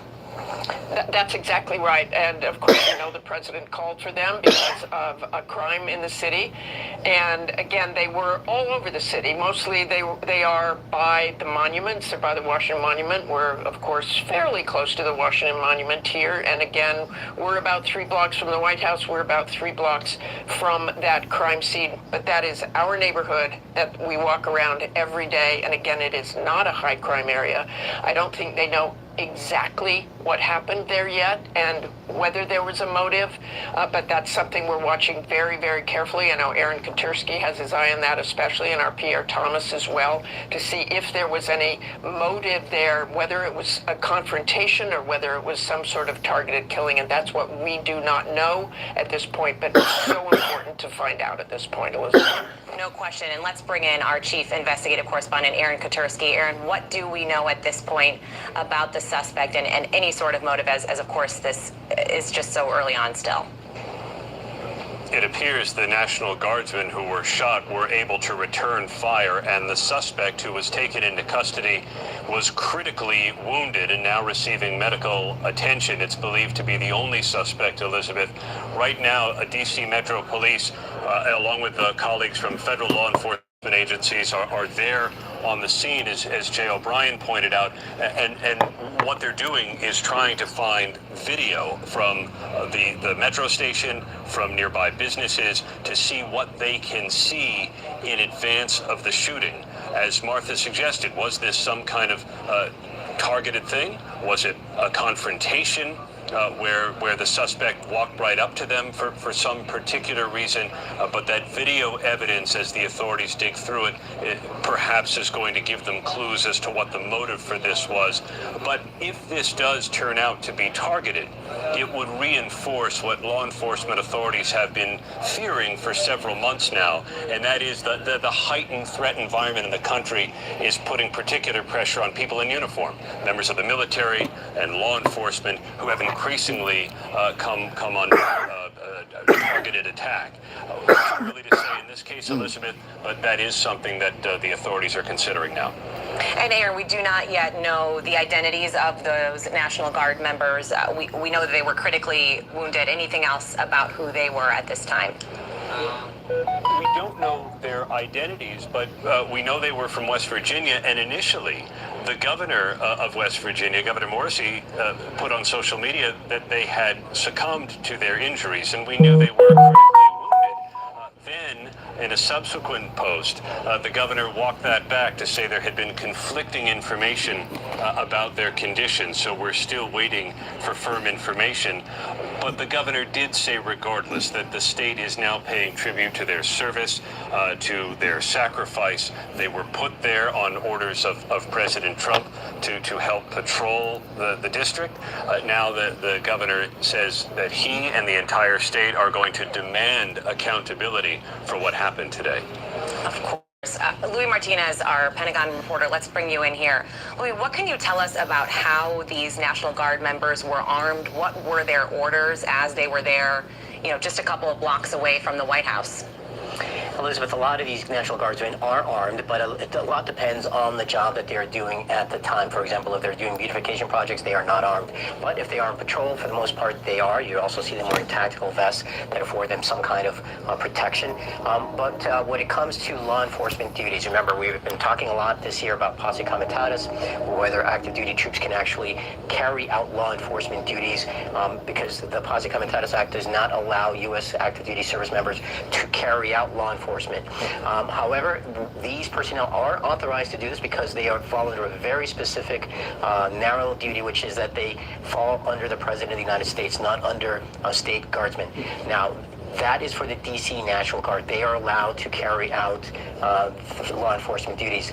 These were West Virginia National Guardsmen, and they, under their state control, would not be authorized to carry out law enforcement duties in an area outside of their own state. Typically, what has been happening here inside the district, whenever there has been some kind of a crime situation where these National Guardsmen have been around, they are not authorized to arrest or detain anybody, but what they typically do is they report a crime, or they are used to help with any kind of, let's say, crowd control situation that may develop. And then it is the local law enforcement, in this case the Metropolitan Police Department of Washington, D.C., that then comes in and carries out the law enforcement. So kind of confusing, but at the same time, they do not have the authority right now to carry out any law enforcement now. However, what they operate under what are called the standard rules of force. This means that trying to de-escalate a situation first, and then they have the inherent right of self-defense, but they are not only allowed to use lethal firepower if there's an immediate threat or an immediate death threat upon them at that moment. And that's the situation that obviously these guardsmen found themselves under. That's why at least one of them appears to have at least fired back a weapon that injured the suspect. Incredibly helpful context. Louis, stick with us. Let's bring in Selena Wang, senior White House correspondent. Selena, we should note President Trump is not at the White House. He is there at Mar-a-Lago. You are traveling with him where he is celebrating Thanksgiving, but we have heard from the president about this. What is he saying? We also know that the White House had been, or is still, tell us, on lockdown. Yeah, exactly. I mean, this happened just blocks away from the White House, so no surprise that the White House is still on lockdown. But as you say, the president is currently here in West Palm Beach. He finished a round of golfing. He is back at his resort in Mar-a-Lago, and he's been actively monitoring the situation. In fact, he posted on Truth Social not long ago the following, that, quote, the animal that shot the two National Guardsmen, with both being critically wounded and now in two separate hospitals, is also severely wounded, but regardless, will pay a very steep price. We did also hear from the vice president. He was addressing military troops at Fort Campbell, and he said at the time that there's a lot we don't know, including the motive, but he said what we do know is that they were harmed in the line. Since President Trump had deployed more than 2,000 National Guard troops to Washington, D.C., the president said this was about cracking down on crime. But as you were just talking about with Louis, they've also been involved in other projects like beautification of the city. In addition to patrolling, they've also been seen picking up trash, participating in other community activities like helping to staff of food banks. And they are heavily concentrated in that downtown area around the metro station where this occurred, by the White House, by our bureau as well. But as you know, Elizabeth, this has also been a controversial deployment. There have been local protests who have been speaking out against the deployment of the National Guard troops, as President Trump has been consistently touting the success of having these troops in the city. The president frequently talks about how low the crime rates are in D.C. In fact, just yesterday, when the president was pardoning the turkeys at the White House, I just want to read to you what he said yesterday. He said, quote, "So Washington, D.C. is now a totally safe city, and a year ago it was a criminal mess, and you could walk down any street in Washington now and you're going to be just fine. And I want to thank the National Guard. I want to thank you for the job you've done here. It is incredible." And Elizabeth, just as a reminder, I have spoken to some of these National Guard troops. They come from all across the country. For many of them, this is not their full-time job. They spend months away from their family at a time, and these troops were away from their family during the Thanksgiving week. Just so horrific, happening a day before the holiday. Let's bring in Richard Frankel, former FBI agent. Richard, we understand that the Attorney General said that the FBI is engaged in this investigation. Federal agents are on the scene. Talk to us a little bit about how this investigation will unfold from here. We know that the scene has been secured at this point. Yeah, so the focus now is on the intel. They're going to be looking at the motive. They're going to be looking at who this person is. The motive, I think, is actually one of the most important things that they're going to be following up on. Who is this guy? Why did he do it? They're going to be looking at the video, as I believe Aaron had said. They're going to look at the video to see how he approached the soldiers and then shot them. They're going to see what kind of weapons he had. Where did he get the weapons? They're now going to go back into his life. They're going to see, is he connected to anyone? Listen, is this guy a lone wolf, a lone actor, or is he connected to some group? Whether overseas or domestic, they're going to have to look into all that. They're going to be looking into see if this is in fact, a terrorism type of case, as opposed to just somebody who went up and shot somebody out of the blue. They're going to be looking to see everything about this person, because it matters as to, is there anything to follow up? In other words, is there anyone else out there that they now have to worry about? If you go back to other cases, where they go back to their residence, there were booby traps in those residences. So they're going to be looking at that as they look into this person's life. They're going to go back to his residence. They're going to go in there safe and secure. They're then going to go through all of his electronic evidence, through forensic evidence. They're going to find out everything they can about this guy, because this may not be the end of the threat. It could be, but this may just be part of a larger threat that law enforcement is going to have to look into now. No question. Let's bring back ABC News Chief Global Affairs anchor Martha Raddatz. Martha, let's just set the scene here. This is an area that is not far from where we are, obviously a couple blocks from the White House, an area where the shooting took place that typically is one of the safest parts of D.C. It certainly is, Elizabeth. And on the way in, after I heard about this shooting and going through these neighborhoods, you could see people kind of streaming out, not from office buildings, but they were largely tourists. We're across the street from a major hotel. There were people gathered around that hotel who had just been down near the scene, who were absolutely horrified, near tears, a very somber mood around where we are. But it is an easy walk down there. It is where we often are. It is places to eat lunch, and it's places to get coffee, and we see these National Guard every single day. There are not a lot of them. We don't see a lot of them, but you always see groups of 2 or 3 walking around, occasionally around this neighborhood. Mostly they are around the tourist areas and protecting those areas. And another thing, Elizabeth, I think it's important to say, they did, as Louis said, they did have a type of protection on. And where they were shot, we don't know, but they do wear protective armor. Now, this is not heavy armor.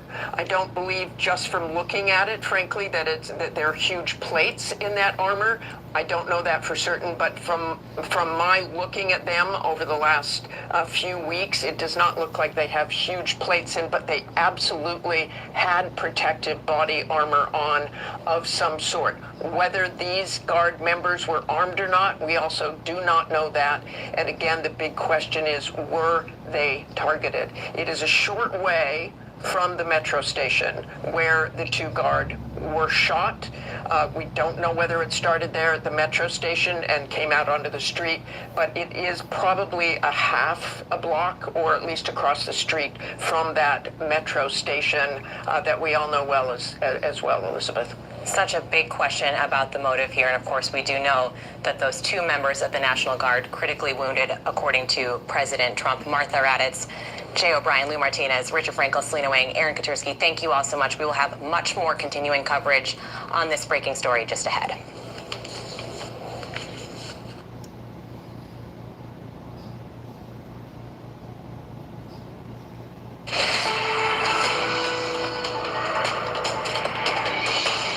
I'd never seen that many skeletal remains. Thousands. It's a serial killer case. This killer, he's the Dahmer you've never heard of. More and more men are going missing, and then the lead broke the case open. They discovered the farm. The whole place was so bizarre. There were mannequins, almost like it was a club. I felt the presence of evil. The largest number of unidentified human remains, second only to the World Trade Center. Not many people live to tell about their involvement with the serial killer. Everything we know about this case comes from you. Absolutely. Let's not do that. Ooh, I'm sorry. Never before a face-to-face interview with a camera. Why now? Let me ask you, am I the evil culprit, the accomplice? I'd like to know how the audience views me. The Fox Hollow Murders, Playground of a Serial Killer. Only on Hulu. Abby and Libby had gone on a walk, but we went to pick them up. They weren't there. When the bodies were found, it felt different than any crime scene that I've ever seen. She captured the image of her own murderer. That Libby was able to get the video was very amazing. There were dozens of viable suspects. Here's the rest of the story. Here's what they didn't tell you. The person that did this is pure evil.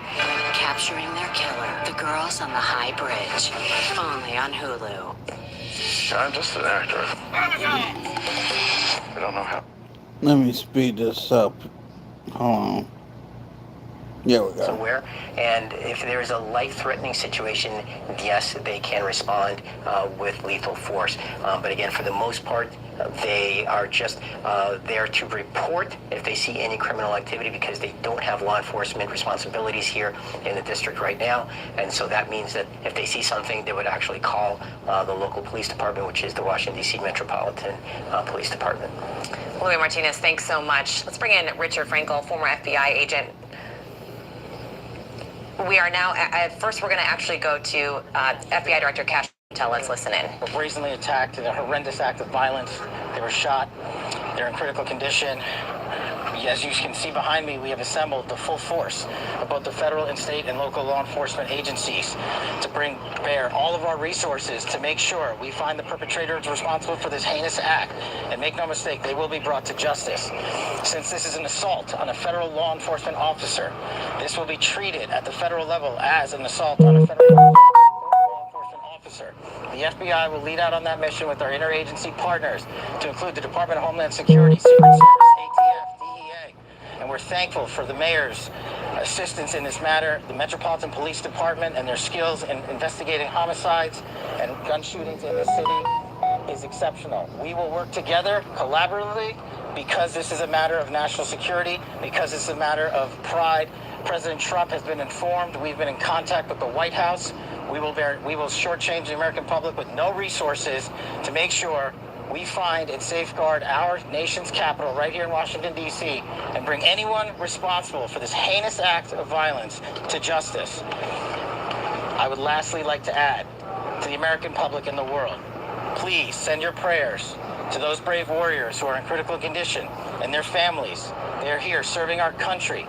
They are here protecting everyday Americans and citizens around the world in our nation's capital. They are the heroes of this day, and we must remember them on this day and every day, and their families and the sacrifice they have made. I will now turn it over to Chief Carroll of the Metropolitan Police Department. Thank you.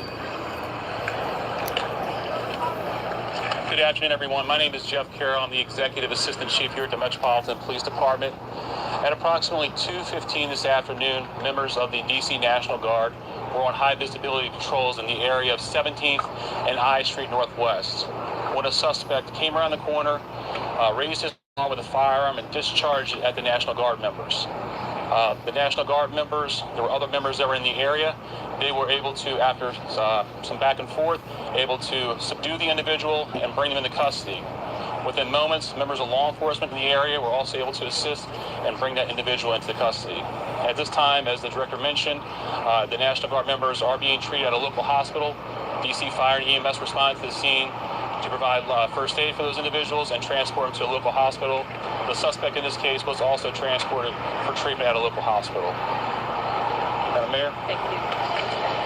I'm Muriel Bowser. I'm the mayor of Washington, D.C., and I, too, want to send my thoughts and prayers to the families of the guardsmen and to the guardsmen who are in critical condition in a local hospital. I am joined by members and leadership from the D.C. National Guard, from the West Virginia National Guard, United States Secret Service, Deputy Mayor Pia, Fire Chief Donnelly, and Metro's General Manager Randy Clark, and we join with the FBI Director in ensuring that MPD investigates, the U.S. Attorney prosecutes this case to the fullest extent of the law. I've had the opportunity to brief U.S. Attorney General Pam Bondi, who was speaking to the president when I called, as well as the United States Attorney Pirro, who assured me that this case will have her office's complete attention. Mayor, was there any other suspect? Chief? Sure. So no, at this time, there was no indication that there was any other suspect. The one suspect that was involved in this incident, they were shot during the interaction, and they were transported to the hospital for treatment. Mayor, does this validate the need for the National Guard here in D.C.? What we know, Andrea, is that this is a targeted shooting. One individual who appeared to target these guardsmen, that individual has been taken into custody. Mayor, can you tell us any more details on the condition of the two National Guardsmen and whether or not anyone else was injured? And a quick question follow-up for the FBI Director. You said that we'll make sure we find the perpetrators for this act. So just to clarify, the person believed to be responsible is in custody and there are no other suspects. Sure, so I can start out. Again, Chief Carroll from MPD. So both the individuals, the guard members, they are in critical condition in a local hospital at this time being treated. At this point, we have no other suspects. We have reviewed video from the area. It appears, like I said, to be a lone gunman that raised a firearm and ambushed these members of the National Guard, and he was quickly taken into custody by other National Guard members and law enforcement members. Have you got any sense of motive? No, at this time, obviously, we're very in the preliminary stages of investigation. There's a lot of things, a lot of agents that are here from various federal agencies, law enforcement agencies. We have the full power of the FBI and our federal partners here in the task force. So we're looking at all those different aspects, but we don't have any motive. Guardsmen armed, sir? The National Guardsmen that were shot, I'm told they were armed. Did they get off shots? At this time, as part of the preliminary investigation. We know how the suspect was apprehended. Chief? Sure. So how the suspect was apprehended, as I said, the individual, the suspect came around the corner. He immediately started firing a firearm at the two National Guard members. So at that time, there were other National Guard members that were in the area. They heard the gunfire. They actually were able to intervene and to kind of hold down the suspect after he had been shot on the ground until law enforcement got there within moments. And he was shot by a National Guardsman? At this point, we're still investigating exactly who shot the individual. It's not clear at this time. Were there DC policemen in the area? We don't know what kind of weapon. There was DC police. It happened right in front of the Metro, although there is no indication that the perpetrator was on the Metro. So there's Metro Transit Police in the area, and obviously being on 17th Street by the White House, Uniform Division of Secret Service were in the immediate area as well. What kind of weapon the alleged perpetrators used? We do not know at this time. It's still under investigation. We're going to be able to take a couple more. Have you been able to question the suspect, or is his condition so severe that you haven't been able to have conversation? Sure. Again, so as I said, we're very preliminary in the investigation, so we're looking to all aspects of who the individual is, his connections. At this time, he's still in the hospital receiving treatment. And I would just like to add, the reason that this suspect is in custody is because of the bravery of the men and women of the National Guard who responded due to their extensive training to secure American lives today, there was not any further injury and any further shootings. We should highlight the fact that the men and women of law enforcement, the interagency, the Department of War, and the National Guard executed their training with great precision today and prevented an even greater tragedy from befalling us. These National Guardsmen are heroes, and we must pray for their safety and their speedy recovery. And as the chief said, we are in the preliminary stages of this investigation. We will run down every single lead, every piece of evidence. This is the power of the U.S. government at its best at the state, local, and federal level. That is why this interagency group is standing behind us to assure America and the world that we will continue to keep D.C. safe. And thankfully, we have Metropolitan Police Department, the National Guardsmen, and federal agents, and the Department of Justice and Attorney General willing to prosecute the mission to keep Americans safe. And President Trump has rightly stated that this heinous act will be investigated, and he has thanked the National Guardsmen and women and the men and women of law enforcement. Thank you. Did the suspect say anything at the time? Why did the West Virginia governor say that they were killed? Was anyone else shot besides the two? Have the families been notified? We have been listening to a live briefing with the FBI director, Metropolitan Police, and D.C. mayor in the wake of that shooting here in Washington, just a couple of blocks from the White House. 2 National Guard members shot. We are learning new information about exactly how this shooting went down. About 2:15 in the afternoon, according to law enforcement, a suspect turned around the corner at 17th and I Street, fired at National Guard members. The mayor, Muriel Bowser, said this was a targeted shooting. We know that those 2 National Guard members are in critical condition in the hospital. 1 suspect is in custody, also in the hospital. The police saying that there is no indication there is anything other than 1 suspect at this time, also saying that those National Guard members are believed to have been armed. Let's bring in ABC News law enforcement contributor and former FBI agent Richard Frankel. Richard, we did hear from the D.C. mayor calling this a targeted shooting. Talk to us multiple times. All of the officials there stressed this is a preliminary investigation, but talk to us about some of your takeaways from what you just heard. Yeah, so it wasn't something that was, a back and forth between the shooter and the National Guardsmen. The shooter comes around the corner and immediately targets those guardsmen, the 2 soldiers. That indicates that this was a preconceived plan for him to target soldiers in that area. One of the things I want to find out is what type of weapon was he carrying? Was it a handgun? Was it a long gun? I don't think we've been told that yet. Also, now we need to know, we really need to know what the motive is and who, if anyone, is associated with him. Everything that came out of the preliminary investigation so far shows that he was the only shooter on scene, and that the area is safe. But what we really need to know is who inspired him, if anyone, who directed him, if anyone. Is he part of a group, whether it's domestic or foreign? Was he inspired online, or was he inspired in person? Are there other people that we need to worry about? Is he part of a cell or a group that could be planning other targeted attacks, either in D.C. or anywhere else in the nation? Could this just be a lone wolf? Really, we just don't know at this point, but that, as the FBI director was saying, that needs to be the focus at this point. Who is this guy? What was the motive? And who else, if anyone, is associated with him? There, the FBI director, Kash Patel, saying they will use all state, local, federal resources as part of this investigation. Also saying this will be treated as an assault on a federal law enforcement officer and will be investigated by the FBI.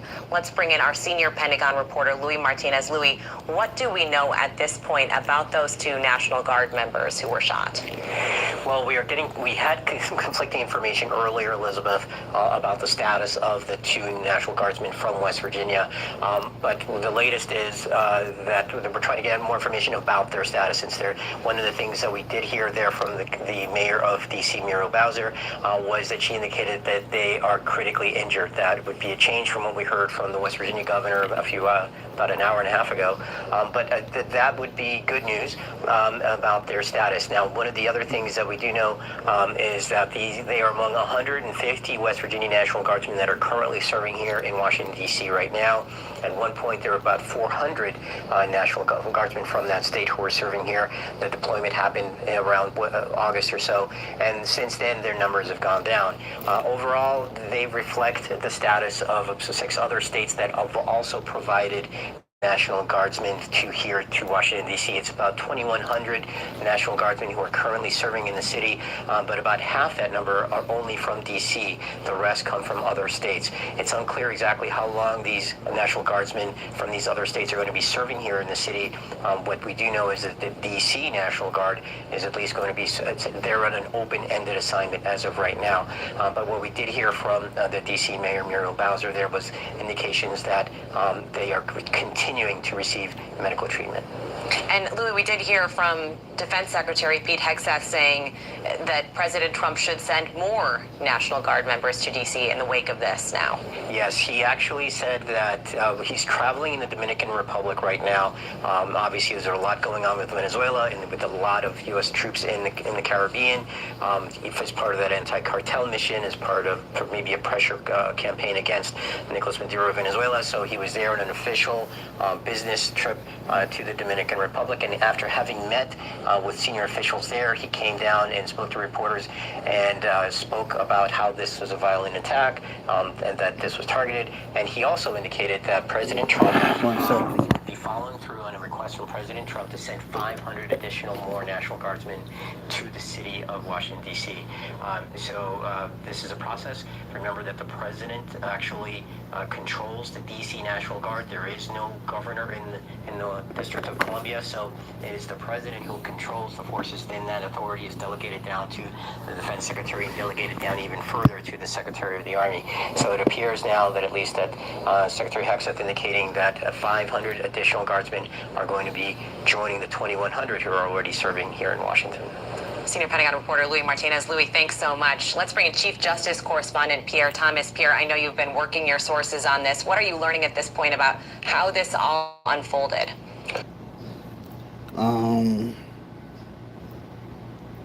Yeah, I might as well let this play out. Well, law enforcement officials are emphasizing that this was targeted, as my colleagues just spoke about, that the suspect appeared to be focusing his interest and his actions on the National Guard because of the way that they were dressed. Shots were fired. Ambush-like scenario. Then the National Guard were able to respond. We believe, police can't quite confirm that officially yet, but that's the early guidance that someone from the National Guard who was armed responded. They were able to apprehend the suspect who was in custody, transported to the hospital after receiving some level of medical attention. This case is now being investigated by the D.C. police. FBI will likely take a lead depending on how the evidence unfolds. This has all of government, from the Attorney General to the FBI Director, ATF, all law enforcement officials are now trying to dig into this person's background to figure out why. Why was this person apparently targeting members of the U.S. National Guard? What do we know at this point, if anything, Pierre, about the 2 Guard members who were targeted? Well, we know that they're from West Virginia. That much we know. The governor unfortunately had put out information that they were deceased. That turned out, thankfully, not to be the case. Okay, so they basically already said stuff that was said earlier. That was yesterday. Let me go to something from today. And this is from CBS News.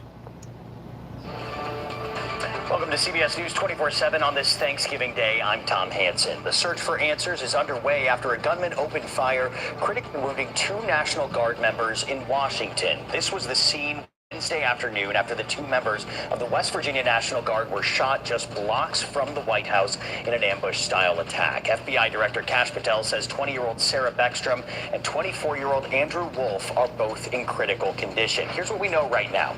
The suspect has been identified as Rahmanullah Lakanwal, an Afghan national. He entered the U.S. in 2021 and was granted asylum this year. Lakanwal previously worked with the U.S. government, including the CIA, as a member of a partner force in Kandahar. That job ended following the U.S. withdrawal from Afghanistan. And this morning, U.S. Attorney Jeanine Pirro said it was too early to know a motive. The suspect will be charged with assault with intent to kill. We will hold this perpetrator accountable under the full weight of the law. Our nation's capital should not and must not be a place where evil comes to commit violence, whatever their cause or motive may be. All right, CBS News Homeland Security and Justice correspondent Nicole Skanga is in our Washington bureau. Nicole, good to see you as always. So get us up to speed. What are we learning about the investigation? Hi, Tom. Good to see you. Officials say the case is being treated as a terrorism investigation being led by the FBI, and agents have launched what they're calling a coast-to-coast probe that includes multiple search warrants, witness interviews, and evidence recovery across several states, according to FBI Director Patel. Now, a search warrant was executed overnight at the suspect's residence in Bellingham, Washington State, where investigators say they seized cell phones, laptops, iPads, and other digital material that is already under forensic review by the FBI. All the individuals located inside that home were interviewed, with further questioning to be expected, according to Patel. Now, leads from those interviews in Washington State also prompted some interviews in San Diego, according to the FBI director, who also says authorities are now analyzing the firearm that was used here, and they're canvassing blocks near the crime scene here in D.C. to expand their search to associates here in the United States and also abroad. So it sounds like a patchwork is beginning to come into place as for the profile of the suspect. What do we know about the suspect, Nicole? Yeah, in terms of the profile of the suspect, Tom, the alleged gunman, his name is Rahmanullah Lakanwal, and he's a 29-year-old Afghan national who entered the United States in September of 2021 under Operation Allies Welcome. Authorities say that he traveled from Washington State to Washington, D.C., across the country by car, and allegedly intended to target the nation's capital. He was armed with a revolver and, according to investigators, fired what they said without provocation, including shooting one victim after leaning over them on the ground. Just a horrific scene. The suspect remains hospitalized under guard after an armed guardsman returned fire, and several other guardsmen subdued him. And we are told that he is not cooperating with investigators at this time. And speaking of hospitalized, obviously the two victims here, what is the latest on their condition? Yeah, the wounded soldiers have been identified as 20-year-old Sarah Beckstrom and 24-year-old Andrew Wolf, both members of the West Virginia National Guard. Officials say they were ambushed while they were patrolling. They were stationed near the Farragut West Metro on Thanksgiving Eve. Both are in critical condition in the hospital after surgery, and their families are now with them there. U.S. Attorney Jeanine Pirro really emphasized the gravity of the situation, warning that if either of these soldiers does not survive, the case could become a homicide prosecution. Yeah, and Nicole, just turning back to Lakanwal for a second, obviously you mentioned that investigators are piecing together the specifics on the timeline, but obviously there is significant motivation for someone to drive across the country, if they're willing to do that drive. Do we know what possible charges he may face?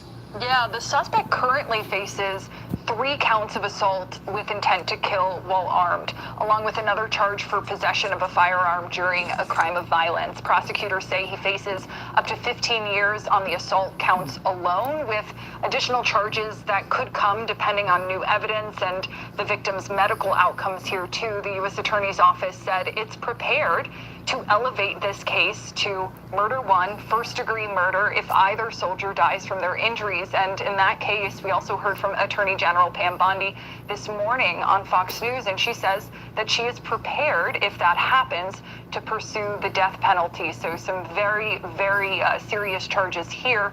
And we heard U.S. Attorney Jeanine Pirro telling reporters this morning that this man chose the wrong city, that the suspect chose the wrong country, and Mayor Muriel Bowser calling this an attack on the United States. Yeah, officials across the board certainly not mincing words here. Nicole Scango, we know you'll stay on top of things. Thank you. Thank you.